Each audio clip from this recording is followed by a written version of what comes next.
अस्सलाम वालेकुम, मेरा नाम काशिफ है और आप देख रहे हैं इलेक्ट्रिक ऑनलाइन। जी व्यूअर्स, ये मैं पंखे के पर जो है वो टाइट कर रहा था, तो एक छोटी सी मेरे जो है चीज़ ज़हन में आई। मैंने सोचा आप दोस्तों के साथ शेयर कर लूँ। वो क्या भाई, ये देखें जी, पंखे के पर जब हम लगाते हैं तो उसके साथ ये आपको छोटी छोटी वाशरें दिख रही होंगी।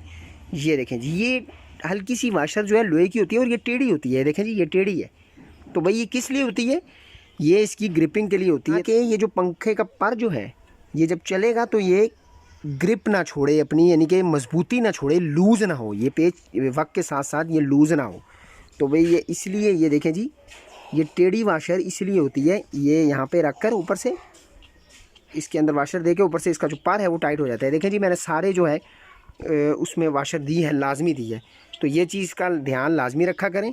ये यहाँ पे हम पर लगा के इसको ऊपर टाइट कर देंगे। जब हम ये टाइट करेंगे तो ये जो इसकी टेढ़ी वाली चीज़ है जी, ये ग्रिप दबेगी और पर को जो है सही टाइट कर देगी। तो भाई ये छोटी छोटी चीज़ें होती हैं। मैंने सोचा आप दोस्तों के साथ ये छोटी सी टिप जो है वो शेयर कर लो। वीडियो अच्छी लगी, समझ में आई तो लाइक कीजिएगा। चैनल को सब्सक्राइब नहीं किया तो सब्सक्राइब कीजिएगा। मिलते हैं नेक्स्ट वीडियो में। अल्लाह हाफिज़।